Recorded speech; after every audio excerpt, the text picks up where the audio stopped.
Let me ask you something. When was the last time you waited for someone who never showed up? Maybe it was a friend running late for coffee. Maybe it was a doctor's appointment that got rescheduled. Annoying. Right, inconvenient. But imagine waiting for someone, and that wait costing you your life. March 24th, 2013, downtown Cleveland, Ohio. It is 5 in the evening on a Sunday. The streets are quieter than usual. Most of the office buildings are empty. It is that weird time between afternoon and evening when the light is starting to fade, but the streetlights have not quite kicked in yet. And on the sidewalk outside 55 Erie View Plaza, a woman is pacing. Her name is Aliza Sherman. She is 53 years old.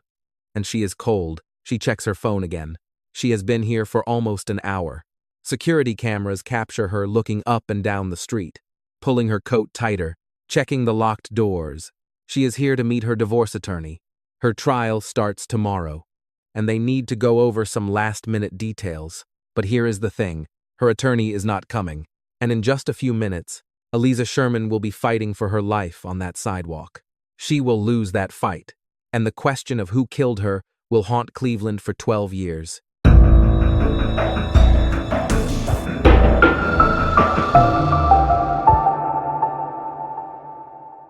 Before we go any further, you need to understand who Aliza Sherman was. Because this is not just another true crime story about a faceless victim. This is about a real person who touched thousands of lives.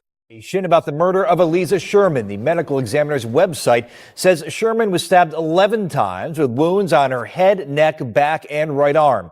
The Cleveland Clinic nurse was heading to her lawyer's office when she was attacked a little more than a week ago. She and her husband were in the middle of a divorce. Police have not yet identified a suspect. 53-year-old Aliza was a fertility specialist, very highly sought after, with thousands of patients coming from everywhere to get her advice.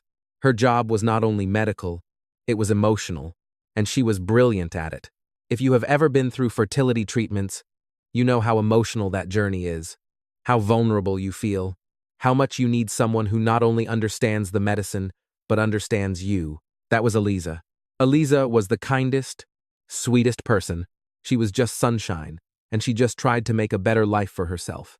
And for so many of her patients, she was there at the beginning of their families. She was a mother of 4 herself and was now sadly in the midst of quite a messy divorce from her now estranged husband of 30 years. Dr. Sanford Sherman. It had been really drawn out and taken up a lot of her headspace. She was looking forward to a second chapter in her life. And just 10 days before she was killed, she texted her brother saying, "Trial in 2 weeks. Hopefully, there is life after death." But even with her mind as busy as it was, she still put everyone else above her, selfless and supportive, even in her most trying times.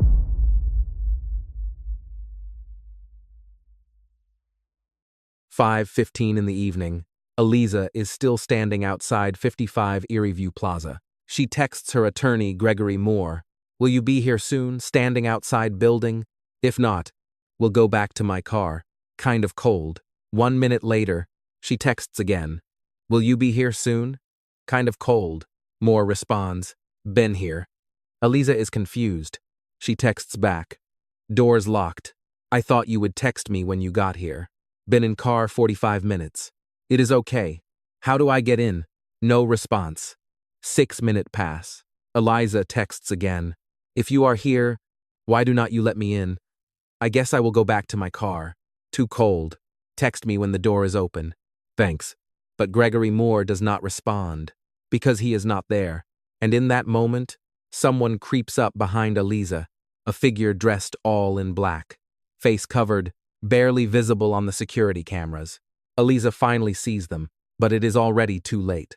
The figure chases her, catches her, and stabs her 11 times. Head, neck, back, right arm. A passerby hears screaming, finds Aliza on the ground, bleeding. Aliza can barely speak. All she manages to say is, "I am dying."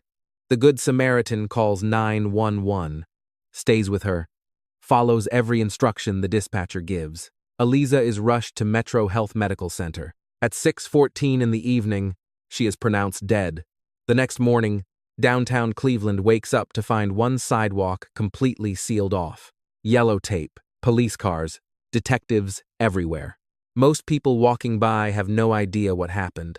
They just know they have to take a different route to work. But Aliza's family knows exactly what happened. And they are devastated. Investigators start piecing things together pretty quickly. This was not a robbery. Aliza's phone is still with her. Her jewelry is untouched. There is no sign of sexual assault. This was targeted. Personnel. Someone wanted Aliza Sherman dead. The security footage shows the killer running away, but their face is covered. All black clothing. You can see their build, their height, but nothing that would help identify them. When we think about violent crime, we usually picture it happening at night in the dark. Fewer people are around and things naturally feel more dangerous. But this did not happen in the dark. It happened in broad daylight at 5 in the evening on a street with people milling around and cameras covering them. It was very unsettling. Detectives start with the obvious question. Who would want to hurt Aliza? Aliza had no enemies. Aliza did not have any bad habits. Things that would have potentially got her into a dangerous situation. We just did not understand it. But there is one part of Aliza's life that had gotten complicated. The divorce. When someone is murdered, investigators always look at the spouse first. It is just statistics. Most murders are committed by someone the victim knows, and domestic violence does not always end when the marriage does. So naturally, detectives want to talk to Dr. Sanford Sherman. But here is where things get frustrating. We sat down with Cleveland's former Deputy Chief Ed Tomba last year during our Dark Side of the Land podcast. Tomba said they always wanted to talk to him, but he would not cooperate. He did not interview with us because he retained an attorney. And the attorney said, if you want to ask any questions, you have to go through me. We tried to go through him, but never responded. How does that happen? Well, the attorney asked if he was, can you name him as a suspect? So he has not talked to us, and he won't talk to us. Sanford hires an attorney, and that attorney says, if you want to ask any questions, you have to go through me. They tried. The attorney asked if they could name Sanford as a suspect. They could not. So Sanford never talked to police. Now, let me be clear. Refusing to talk to police does not make you guilty. It is your constitutional right. And Sanford was never charged. He was never named a person of interest. Public evidence never linked him to the attack. But you can imagine how this looked to Aliza's family and friends. Your wife is murdered the night before your divorce trial, and you refuse to talk to investigators. It did not sit well. Sanford Sherman passed away in July of 2024, still never having spoken publicly about his ex-wife's murder. If not the husband, then who? Detectives start looking at everyone in Aliza's life, and they keep coming back to one person, Gregory Moore, her divorce attorney. Think about it. Aliza was killed outside his office. She was there to meet him. He was literally the last person she was supposed to see. When police interview Moore, they notice something strange. His story does not add up. Moore says he forgot about their meeting. Just completely forgot. But here is the thing. Phone records show Aliza was texting him while she stood outside. She was asking where he was, and he was responding. How do you forget a meeting while you are actively texting the person waiting for you? Moore also says he was in his office that day. Says he went down to the lobby, looked outside, did not see Aliza. Phone records and building access data prove that is a lie. Moore was not in his office. In fact, he swiped his security pass to enter the building, but the system shows he never actually went inside. And here is where it gets really interesting. Moore deleted thousands of text messages from his phone, including the ones he exchanged with Aliza on the day she was killed. As investigators dig deeper into Gregory Moore, they discover something bizarre. This is not the first time he has tried to avoid going to court. In 2012, someone called in bomb threats to courthouses in Cuyahoga and Lake counties 3 times. In January, in May, in July, and you know what all 3 dates have in common. Gregory Moore had trials scheduled for those days. Every single one. Someone calls in a bomb threat. The courthouse evacuates. The trial gets postponed. Guess who that someone turned out to be? Gregory Moore. He is eventually caught and charged. In January 2016, a grand jury indicts him on a laundry list of charges: tampering with evidence, obstructing justice, making false statements to police, telecommunications fraud, possessing criminal tools. 2 counts of forgery, 3 counts of terroristic threats, 6 counts of inducing panic. In May of 2017, Moore pleads guilty to falsification and inducing panic. He is sentenced to 180 days in jail. I apologize to my great family that's behind me, my wife, my parents, my in-laws, my 18-month-old son. This is the one bright shining thing through all this, Your Honor. I apologize to all those that have been or could have been hurt as a result of my conduct. At sentencing, he apologizes, says he is sorry to his family, his wife, his parents, his 18-month-old son, but you know who he does not apologize to? Aliza Sherman's family. I just want to say that I'm deeply disappointed. I thought Greg Moore showed no remorse to my mother or to my family, and that it's deeply concerning that we still don't know any more information today about what happened that day. And then Moore serves his 6 months and gets out. The following year, facing disciplinary proceedings, he resigns his law license. His legal career is over, but as far as Aliza's murder goes, still unsolved. Years pass. 1 year anniversary. 2 years. 5 years. 10 years. Aliza's family and friends refuse to give up. They form a group called Justice for Aliza. Every year on the anniversary of her death, they gather at the spot where she was killed. They hold signs. They demand answers. Tuesday will mark 2 years since the murder, and the Justice for Aliza group, an awareness campaign formed by family and friends, will hold a vigil just steps away from the place where Aliza was stabbed 11 times. You are so very missed, my beautiful mother. More than 600 people attend Aliza's funeral. Family, friends, Cleveland Clinic colleagues, former patients. Money is raised for a memorial bench in the Cleveland Metro Parks.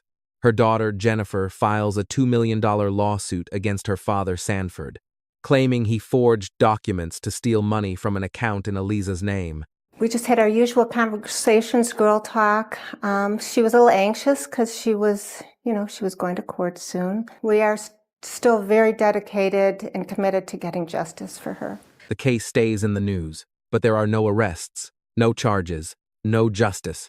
Violent event. Actually a targeted murder, and it's really hard to believe that there has been very little movement. Within the Cleveland Police Department, this homicide task force, there's been no movement, at least as far as I've been updated. So to me, why not, hand the case over to a fresh set of eyes and, a team of resources that are available and willing to investigate. And then in June of 2021, something changes. The Ohio Bureau of Criminal Investigation takes over the case. They spend thousands of hours applying advanced technology, implementing new investigative techniques, building a case brick by brick. For 4 more years, they work in secret. And then on May 2nd, 2025, 12 years after Aliza's murder, they make an announcement. They have arrested someone. U.S. Marshals arrive in Austin, Texas. It is around 3:30 in the afternoon on May 2nd, 2025. They are there to arrest Gregory Moore. According to his attorney, Moore is at his dying father's bedside. His father will pass away 2 days later, but that does not stop the marshals from putting Moore in handcuffs. It begins now with breaking news. Lee, sources tell us that Cleveland police now have a person of interest in this case. I also learned that a grand jury will convene next month and someone will be indicted for Sherman's murder. There has been a $50,000 Crime Stoppers reward for information leading to an arrest in this case. It is the largest reward in Cuyahoga County history. I will continue to work tonight to see if I can get more information in this case. The charges: 1 count of aggravated murder, 1 count of conspiracy, 6 counts of murder, 2 counts of kidnapping, all in connection with the death of Aliza Sherman. Prosecutor McGinty said Miss Sherman's family and the community should rest assured that this case has never gone cold and that an aggressive investigation into her murder continues. We believe that this indictment and the evidence behind it takes us 1 step closer to bringing her killer to justice. The work of the Cleveland Police and other investigative agencies has been relentless. We start with an arrest in one of Cleveland's more high-profile unsolved murders. For 12 years, the friends and family of Aliza Sherman have been wondering, agonizing, really, over who stabbed the 53-year-old nurse to death in broad daylight. Tonight, prosecutors say they have answers. U.S. Marshals arrested Sherman's divorce attorney, Gregory Moore, in Texas today. The 51-year-old is accused of, quote, orchestrating and participating in Aliza's murder, March 24th, 2013. Official statement, Attorney General Dave Yost.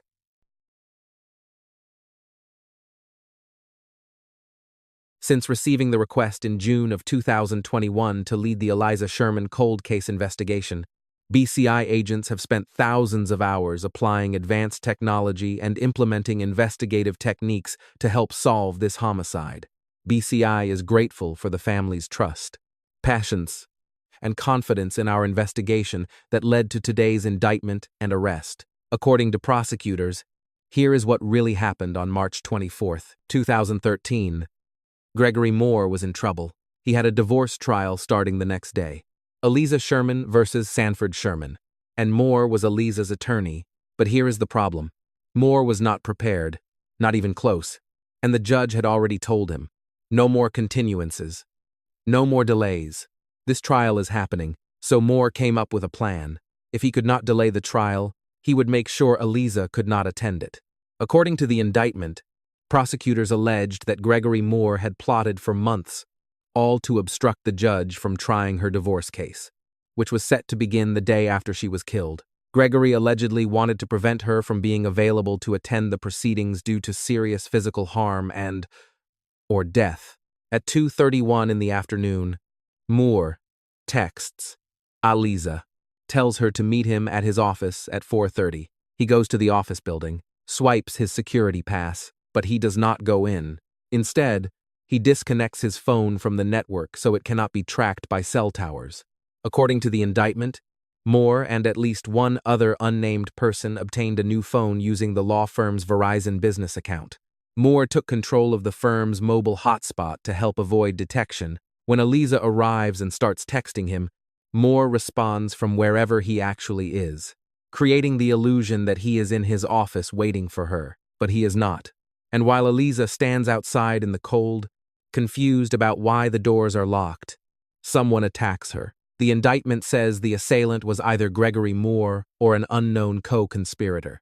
After Aliza is stabbed and rushed to the hospital, Moore reconnects his phone to the network at 7:32 in the evening. He sneaks into his office through a back entrance, and then he starts calling Aliza's phone over and over until 9 in the evening, creating a false timeline, making it look like he is trying to reach his client. On March 29th, Moore files a motion notifying the court of Aliza's death. On April 2nd, the divorce case is dismissed. That same day, Moore transfers his law firm's cell phone number to a different phone than the one he was using on the day of the murder. So, what evidence do prosecutors actually have? First, the timeline. Phone records prove Moore was not where he said he was. Building access records show he swiped in but did not enter. Text messages show he was communicating with Aliza while she waited outside. Second, the deleted messages. Moore deleted thousands of texts, including the ones with Aliza from that day. Why would you do that if you had nothing to hide? Third, the phone swap. Moore obtained a new phone after the murder and transferred his number. Again, why? Fourth, the pattern. Moore had already been convicted of calling in bomb threats to avoid trials. This is literally the same behavior. Fifth, the missing footage. 21 minutes of video from inside the building are gone. 21 minutes that should have captured what happened. Just gone. But here is where it gets complicated. DNA from an unknown male was found on a watch collected at the crime scene. That DNA does not match Gregory Moore. It does not match Sanford Sherman either. Moore's defense attorney is arguing this is exculpatory evidence, proof that someone else killed Aliza. Prosecutors say the watch was handled so many times over the years that the DNA is meaningless. We will not know who is right until the trial. Gregory Moore was extradited back to Ohio in late May of 2025. At his arraignment on May 28th, he pleaded not guilty. Bond was set at $2 million. Greg Moore stands before this court, charged with the kidnapping and murder of our mother, his own client, a woman who trusted him, a woman he was duty-bound to protect and advocate for. Instead, he allegedly betrayed that trust in the most horrifying way imaginable. If a person is capable of such calculated violence against someone, he had a professional obligation to defend. One must ask, what else is he capable of? If he could do this to our mother, then none of us are safe. Your Honor, I beg. No, I implore you. We have waited for 12 excruciating years. Please set the maximum bond possible. Greg Moore is reckless, unpredictable, and capable of taking extreme measures to fulfill his evil agenda. We cannot take that risk. My mother deserved better. This community deserves better. Justice demands better. Your Honor, I beg. No, I implore you. We have waited for 12 excruciating years. Please set the maximum bond possible. Greg Moore is reckless, unpredictable, and capable of taking extreme measures to fulfill his evil agenda. We cannot take that risk. My mother deserved better. This community deserves better. Justice demands better. According to court documents, Gregory Moore made a $2 million cash bond. On July 3rd, Moore posted the $2 million bond. He was released from jail. 6 days later, a judge placed him on GPS monitoring, prohibited him from leaving the state or obtaining a passport, banned him from possessing firearms. All rise. Okay, today is January 8th of 2026. We are here on case number 701-663, the state of Ohio versus Gregory Moore. If the parties could please identify themselves for the court. We would request the trial date be set for September 14th and the following week after that. In anticipation of that request, we've also signed a speedy trial waiver to that date. And that September 14th of 2026 date, and it sounds like from what I'm hearing that it would be approximately 2 weeks for trial. The trial was originally scheduled for March 30 of 2026. It has since been moved to September 14th due to what prosecutors call voluminous discovery. The trial is expected to last 2 weeks. I want to take a step back for a minute, because this case is not just about who killed Aliza Sherman. It is about trust. Think about the people we trust with our lives. Doctors, therapists, accountants, lawyers. We tell them our secrets. We rely on them to protect us. We believe that their professional duty, their ethical obligation, means they will never harm us. And most of the time, that trust is well placed. But what happens when it is not? What happens when the person you trusted most becomes your greatest threat? That is what makes this case so disturbing. If the allegations against Gregory Moore are true, if he really did orchestrate Aliza's murder, then he did not just kill a person. He killed the idea that we can trust the professionals who are supposed to protect us. Aliza went to that meeting because her lawyer told her to. She waited in the cold because she trusted him. She kept texting because she believed he was coming. And if prosecutors are right, that trust is what got her killed. Let me tell you what Aliza Sherman left behind. It is not the horror of how she died. It is not the 12-year mystery. It is not even the ongoing trial. It is families. Long before Aliza's name was in the headlines, it appeared in thank you cards, birth announcements, and lived in the memories of families and futures that she helped create. There are families today that exist in part because Aliza showed up in their lives. She created a legacy that no crime can take away. Aliza spent her career as a fertility specialist helping people become parents. And there are families today, children growing up right now, who exist because Aliza showed up in their lives. There are people who held their babies for the first time and thought of Aliza, who sent her thank you cards with ultrasound pictures, who named their kids after her. That is her legacy. Jeanne, Aliza's best friend, said she talked to her every day, sometimes several times a day. And just minutes before she was killed, the two shared a text message. Thanks for our talk. Love you. And of course, I always say, I love you back. Jan always said, I love you back. Those were the last words they exchanged.